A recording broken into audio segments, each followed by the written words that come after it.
Hi, welcome to the Return podcast. It's Marilyn. Um, I don't know what's happening. I'm just seeing if this works. I'm just using Riverside now for the podcast instead of Zoom. Well, I'm going to try it today and see what happens. But anyway, welcome back. Welcome to season 4? And this is called The Return. It's no longer called The Candid Conversations in terms of the weekly episode. It's literally going to be called The Return.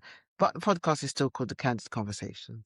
Anyway, had some feedback. Some people said last week made them feel so relaxed. They fell asleep. Either that, they relaxed, oh, my voice is boring. I don't know. But anyway, so that was quite nice. So, still follow and leave a comment and rate the podcast. I should do it more, but I don't. I don't say, rate the podcast. That's why I have no ratings, because you have to force people to get ratings these days. Or maybe the podcast is just crap. Anyway, I don't believe so because I've had good feedback. So what I'm saying is today, what we're going to be covering is, my return to joy. So why I'm choosing joy and what does joy mean in terms of returning to your life and being a more mature person. Um, and what is the definition of joy? So this is going to be really interesting. This podcast today is because what I've noticed, before I go into my experience, but what I've noticed about how people see joy, I'm noticing a lot of women are posting that they're single and they're in their peace and they're happy. They've got no man, but they've got their home and they've got their they got their things that they like, right? They got things that they like, and they're very, very dogs or their cats. They go out, they have lovely food, they travel, which is you, right? Most of my listeners, I think they're in relationships, but there's a great deal of them that have been in transition from relationships. So, well, actually, when I think about my clients, most of my clients are in relationship, but in terms of joy, they are in a relationship that really supports them. There's very few people I work with whose relationships are not really serving them. Um, or what would have happened normally is I've got somebody coming out of a relationship that's been challenging.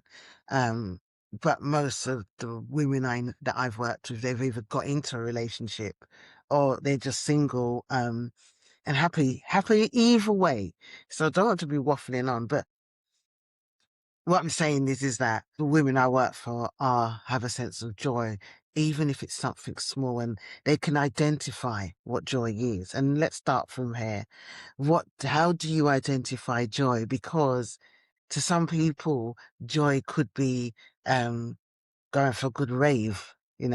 Joy could be going on a holiday. Joy could be just being able to sit. Um, those of us who've had our nervous system compromised, in regard of growing up or in relationships, we've had toxic relationships. Joy could be just being able to sit in the garden. Like I love in the morning, being able to sit in silence in my garden in peace and just greet the day. It's really important for my well-being, to be able to do that. And even if the weather's crap, just being able to sit in silence for moments is really helpful. Also, having ADHD, dopamine is low in the morning. So, whereas before when I was masking, I was obviously getting up, having coffee and being life and soul of the party. But now I like to slowly ease into the morning. I get up quite early, but I don't leave my bedroom too much later, or I'm not ready for the world too much later. So I work a bit later. I would say my schedule would be like 10 to 6 or 10 to 7 or 11 to 7, depending on if I've got a client late at night. Well, not late at night. If I've got a client later on in the evening, so I would start later. But yeah, so it's about defining joy. What does joy mean to you? And sometimes people have been in such a toxic environment that they think joy is what a crutch. So they associate joy with food, but maybe food might be a crutch because they're eating their way back into happiness because they're unhappy. So they may eat chocolate, crisp, fried foods because they're not happy. So they may see joy, having a good snack, as joyful, but is it nourishing? So it may bring you joy. And if it's just once a week or something, that's fine. But if you're having it all the time to numb your pain, it's not real joy. Another point is being able to just be creative in your home. So people like to create in their home. They like to buy nice things for their home. Maybe that might be joy for somebody, having flowers. Again, joy is being able to go into a job where you feel safe. A lot of people these days don't have that option because their jobs are not a place of safety. So their joy might be lunchtime, going for a walk lunchtime and just doing what they're doing. Like going to a park, maybe going just browsing some shops, maybe going to a perfume or candle shop and smelling them. It could be listening to a podcast in the public room in the workplace and just being able to sit there and just take things in. So that's joyful as well. But I think the return to joy is not really caring what people think. And I think that is really key because we have our parents or caregivers or society or community in our head saying, why are you doing this? Like, why are you sitting in the garden? And one thing about sitting in the garden, or just sitting still, or going to meditation class, or going to a sound healing class, or just having like skating with friends, just sitting and having conversation. That brings me joy. Um, Now there's things that do make me have fun. So then the fun things I find with me, maybe having a laugh, be much more, like a child, just forgetting that you are having fun. It could be, one of my friends, she's younger than me, invited me to paintballing. Oh my God, that was fun. That was fun. Yes, it was joyful, but I would say it's crazy fun. Whereas my joy moments are just simple moments. A sunset, the sky at night, my cat lying down sleeping, or another cat just lying, like it's joyful. Kids laughing, or people, laughing, and or just everybody looking relaxed feels to me like a joyful feeling.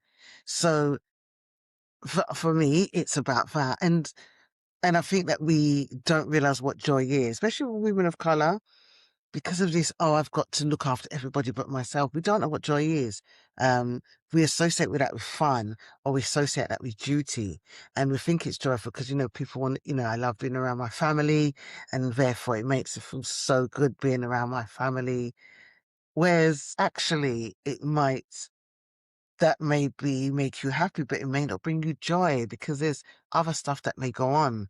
Um, or you might be so busy looking after people like the elders or the younger children. So as much as that might bring you joy. Um, but it's it might be a different type of joy. For some of you, that's it. No, Marilyn, being amongst my family, my grandkids, that brings me joy. But the reason why I say that, about this return to joy, because I think it's really important for us not to just associate our joyful moments with other people, because life is impermanent, which we know this. And when things come and go, sometimes people may be around you and they may not be around you. So it's how can you can maintain that joy when it doesn't belong to another person. That's really, really important in terms of seeking joy, because you can still be joyful in grief. You can still have joy in sorrow. You can still be depressed and have moments of joy. They can still, they can still happen. And I think that's the purpose of what I'm saying is return. The return is to yourself, no matter what happens.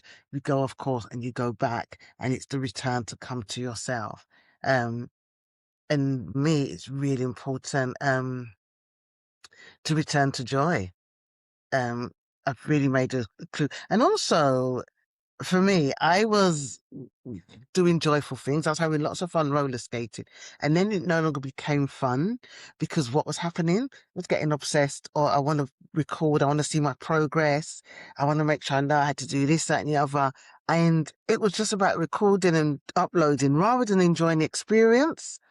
And so for me, I skated, obviously still skate, but not as much because I wanted to have more joyful, meaningful stuff. And that was the quiet and slow stuff, like going in the garden, going for a walk, just chilling, washing clothes, like just making myself feel good, being on Insight Timer, teaching on Insight Timer gives me immense amount of joy because it's community. Um, And also seeing my clients gives me joy. I used to have joy reading articles on Substack. Again, when you shift from something social becoming work, it doesn't give you as much joy. It becomes duty. And so the joys come out of that. Because every time you go on Substack now, as much as it's great, you're just seeing so many how to make your Substack monetize, which I did. Um, but I still think it's really important to go back to basics. What was the reason I did this for in the first place? So I think again, staying in joy is also realizing what you're doing things for. So are you doing it to obviously get more business, which I was doing, but I didn't start my Substack to do that. I started my Substack because I wanted to provide information. But along the way, I was like, okay, this is how I can make some money. And it was like, no, I want to just grow organically again. So I kind of stopped those tactics, but I just come on when I feel the energy. But I'm going to be going back on Substack maybe weekly, bi-weekly. I do like to write on Wednesdays, so I want to go back to that format. And the thing is with ADHD these days and concentration, you start something and it tapers off because it's always, jump through this hoop, do this thing, because this will make your money grow. This will make your client base grow. This will put in front of more people. And because our service industry is dependent on attention and more people being in front of you, because as a business owner, I have to compete with so much of people's attention in terms of where somebody would just look on my Instagram or search Google and find me. They have to compete with a cat reel. They've got to compete with, I don't know, something to do with hair or some fun fact that's totally got nothing to do with what they wanted to actually get a service for. So it's, our internet is based upon dopamine scrolling and getting you to just forget about your problems for a minute, not to solve them.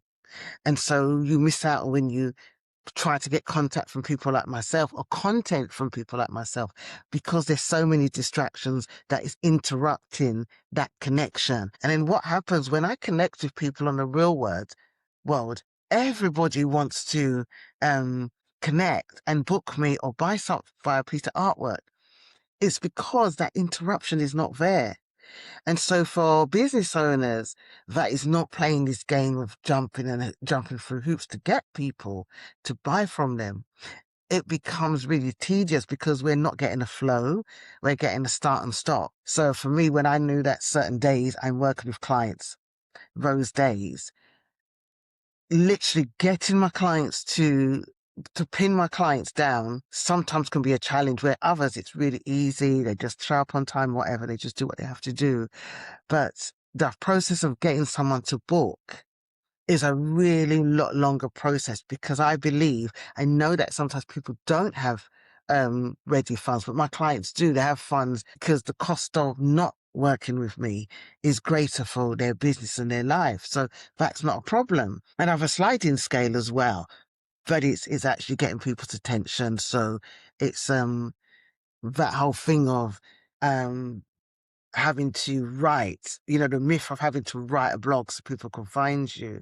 I don't think energetically that works for everybody. I think if you're not a projector and you can do that in terms of human design. So if you're very driven, then that's your avenue. But if you're a person that's like a projector on human design, our energy goes out into the world and the right people come towards us. So if you're that, then I don't think writing a blog to get clients is gonna help your business. I think connecting with people on the app and building relationships is what's gonna help you. So that whole but what steals our joy is the fact that we are following people screaming at us saying, do this and it will earn you money. And it's not true, because again, when you check in with your body, for me, the joy was writing a blog post and reading a blog post. The joy wasn't trying to see how many people's opened my Substack. It wasn't joyful. So that's why I stopped doing it for a while,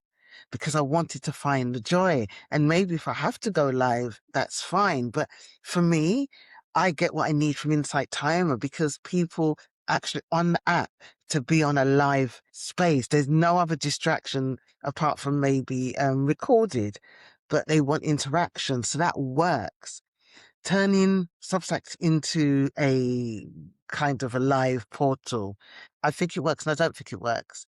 I think again, you start worrying about how many people are going to be live compared to if you was on Instagram or TikTok, you'd get more views. I don't think it brings people joy, especially if you're a person that wants to build a blog. I think you do it organically. Don't because otherwise the pressure of people not following you or people not responding to your posts isn't going to help. And I think things take time. Which leads on to my next thing about joy. Really, another thing that makes me return to joy is following my own path and not worrying about what society's saying. Again, if I post something, sometimes, I mean, if I post something on Instagram, it's like no views. I'm like, what the hell's happening? But I know I'm not posting the right times. You know, you've got to follow some rules. However, and I am intentional in my Instagram feeds now because I feel like that's really helping my work get in front of the right people. But,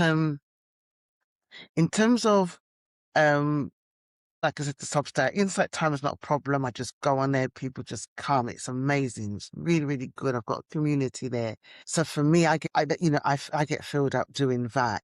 When I think about life and I think about the thing of attention and what made me kind of say I'm returning to joy and it's a return to myself. So I'm more comfortable in my skin. So without with the absence of chasing fun, um, I'm more heart driven. So again, I'm growing my hair out grey. It's like, what the hell am I doing? But it's like, for me, it feels right. So I think for me, anything that makes me have to go against my current, um, is not, doesn't become joyful. And what it feels like, I'm starting, what it feels like. It feels like to me, um, when I try to do something against my natural nature in this part of this season of my life, it feels like I'm really forcing against something and it feels like I'm not being authentic. And so even I give an example, not wanting to go skating every day. As much as I love skating, I think I'm a bit tired of just doing the same thing all the time. So my spirit craves new experiences, and that could be walking, doing flowers. And I think my spirit wants variety. So I don't just want, one thing on the plate. I want variety because I've realized that too much of the same thing, novelty is really wearing off for me. So I like to rotate. And before I would have put myself down, I would have said, oh my God, you're just moving from one thing to another. Whereas now it's that radical self-acceptance is actually, I can stop doing something because I can. It's not a problem, so I'm not giving myself a hard time for switching. And that really creates space for joy because you're no longer in this negative energy with yourself. You're creating space. I've got space to kind of really enjoy my space, and do it my way without beating myself up because I'm changing my mind. And you'll often hear women of a certain age will say, I'm just helping me, I'm just doing me. But inside they will still have that inner critic, and those words are normally said as a defense mechanism. A defense mechanism doesn't bring you joy. A defense mechanism just makes you look good to somebody else, but it's not the temple of joy inside. And that's why I want to kind of leave everybody with is that, where is this joy coming from? So, are you being joyful because it just feels good? Like if nobody was watching, would you still get joy from this? Or is it a joyful thing because you need another person to validate your moment of joy? Or is it because you've read a quote and you're saying, well, this is how we're meant to have joy? But I would invite you this week to see if joy is attached to other people and other people's validations, and take note of the moments that make you really sit in gratitude and feel really good. Take note of those moments because when you return to joy, you'll return to yourself, and then life just gets better. This is Marilyn signing off. Bye bye for now.